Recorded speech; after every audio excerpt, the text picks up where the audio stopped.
Hello, this is a Toyoke and another product testing video. Anyone that's used an SBIT, alcohol, or canister burner know that the wind can really affect the time it takes to do anything with those burners. Often backpackers carry foldable or rollable windscreens with them to speed up cooking and boiling times. However, when using a canister stove or an isobutane burner, there's a lot of worries about using a windscreen. If a windscreen encompasses it and traps hot air around the tank, could you get an explosive situation? Could those hot spots potentially dangerously heat the canister to exploding? Well, that's where the Optimus clip-on windshield comes in. It's not really a new product. It was designed as Optimus as part of their own system with their own tank and their own burner, but you could buy it separately. And this just clips on, a little bit of springiness here. It just clips on to the valve of the isobutane canister. It's open on one side, so we're not trapping air in. It actually sits above the canister, so the hot air should be leaving the area and not dangerously heating up the canister. So I ordered mine about $20 with tax. However, at the moment I'm finding it online for about $12 on eBay. So it's 87 grams, just over 3 ounces. Is it worth the cost and weight? Well, that's the purpose of the test on a Toyoke Remote Lab today.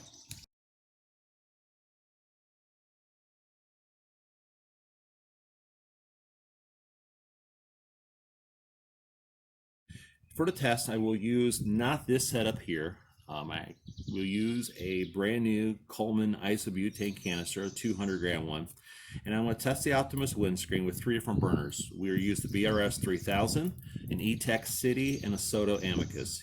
Each burner will be tested with and without the windscreen.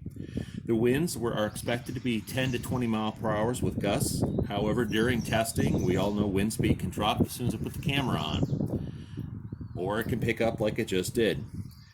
I'm going to measure the mass of the canister before and after each boil, and this will allow me to calculate how much fuel is burned. So we have 2 cups of water in each test. We're going to keep track of how long it takes to boil, as well as how much fuel is burned, and I'll have that information on the screen. I'm going to be using a temperature probe, and my temperature probe's tall, which means I can't use the lid. In fact, I'm going to be using a 750 style pot instead, so it's a little bit taller. But even with that higher height, you cannot get the lid all the way on, so the lid's going to be askew. And so the lid's going to be sitting on like this as I go through the testing. I'm going to try to keep that lid as consistently on as possible. However, now I'm wondering if I should just test without a lid at all. In order to try to make the test be fair, what I'm going to do is randomize the order.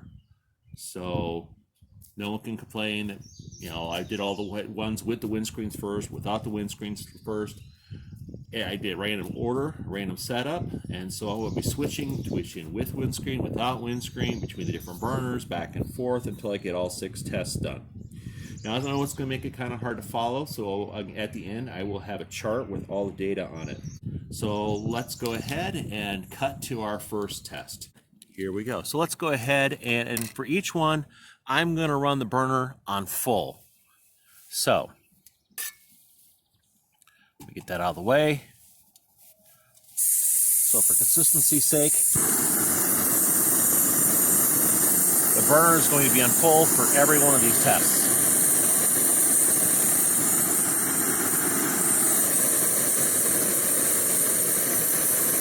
All right, got the steam off of the pot.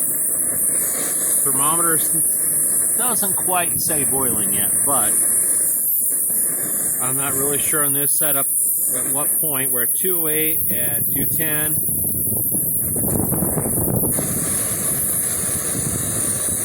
There we go.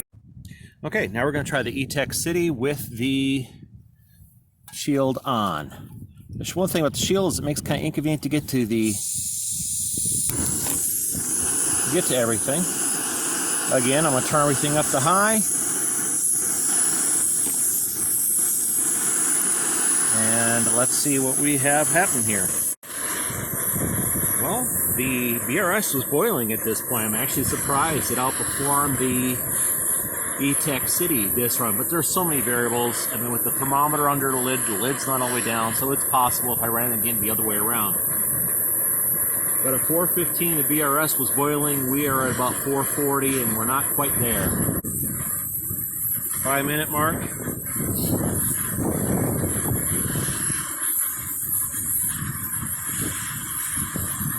And we have boil. Okay, test 3 would be BRS without the windscreen.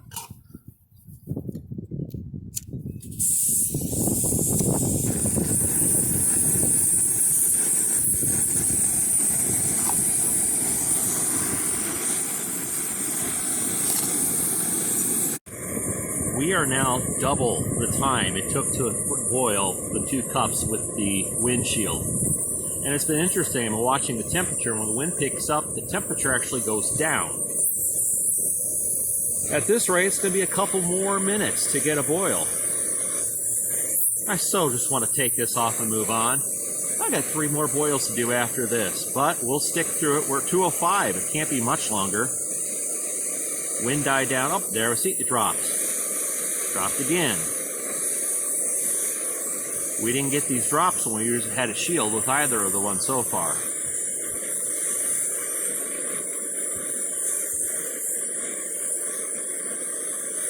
10, just a little bit more.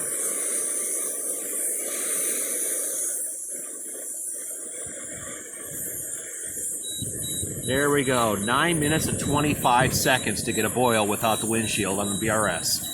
For test 4 will be the Soto Amicus without the windshield. So let's see how we can do with this one here.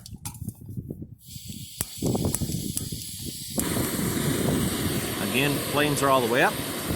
Let's start the timer and get everything set up so it stays on camera. All right, 5.5 minutes. A little bit of steam coming off the pot. We're about 5 degrees from boiling.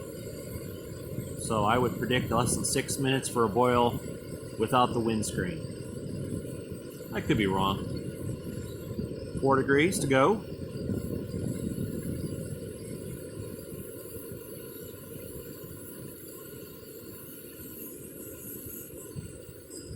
Just didn't make it. There we go. Boil. 6:03. Test 5 is the Soto Amicus again, but this time we had the windscreen on it. So, here we go. Let's get this started.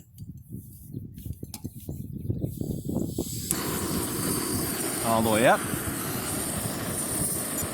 And I've got my timer started. So again, the BRS 3000 with the shield has been the fastest. It was also the first run on the new tank, so maybe a little bit more pressure in the tank for that first run. Not sure what it was, how that won. We're about to 4.5 minutes and 200 degrees, so it should be boiling pretty quick. One thing with the shield, it's been a matter of trying to figure out which way the wind keeps going from. Wind is changing on me.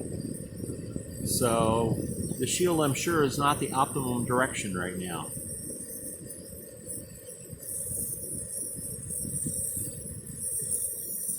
So the E-Tech City was 5 minutes and 10 seconds, so that looks to be about where we're going to be on this. So somehow the BRS beat both of them by almost a minute.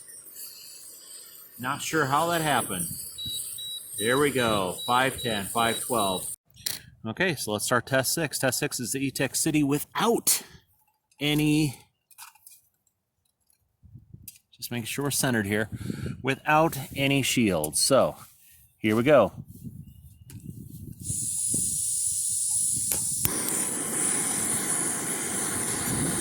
Timer is started. Okay, 8 minutes, 15 seconds. I'm starting to see steam. We're at 205 degrees. Just like the BRS 3000, I have noticed a couple times the temperature dropped with wind gusts. We're up to 198 and then dropped to 194 before we made it to the 200s. Time-wise, this might end up being about the same as the BRS. BRS was 925. We might beat that. Might not. Almost there.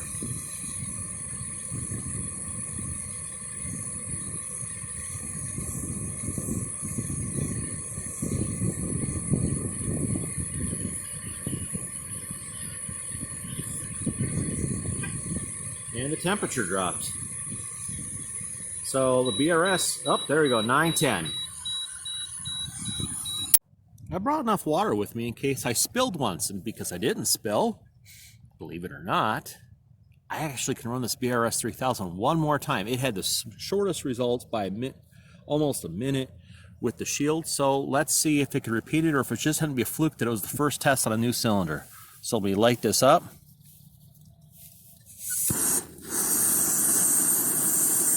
Put the water on and start the timer. Okay, so the first run on the BRS, we had 4 minutes and 15 seconds, just 30 seconds away from that, but we are far away in terms of temperature.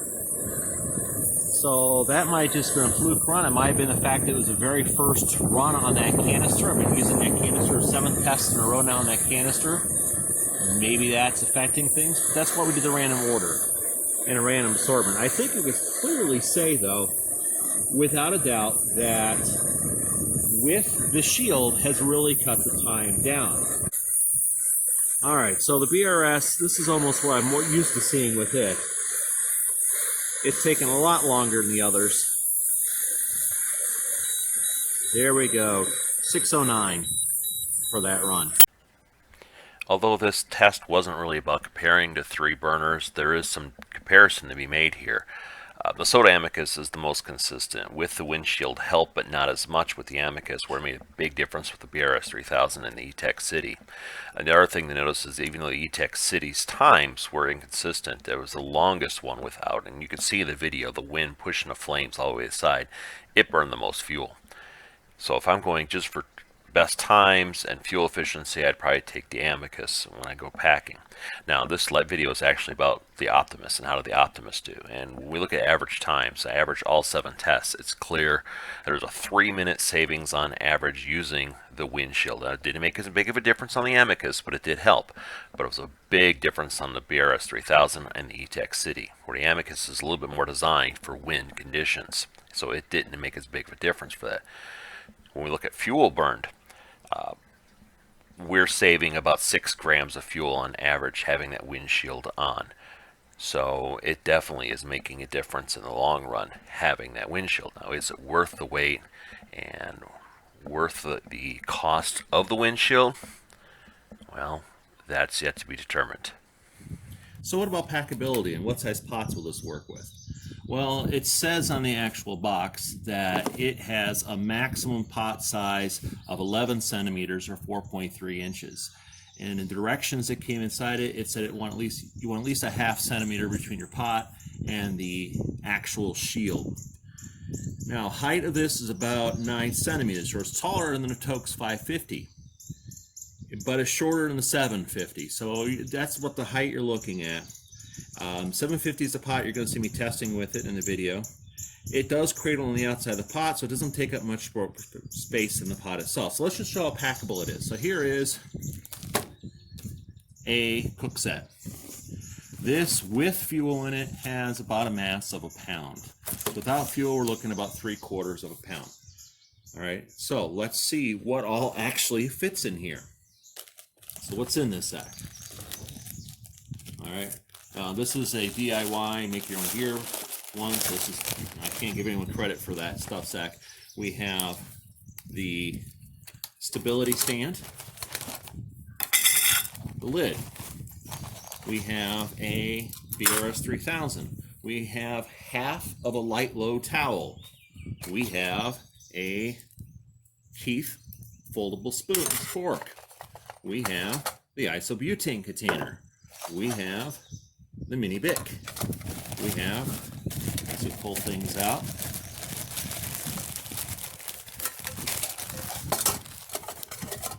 we have hot lips.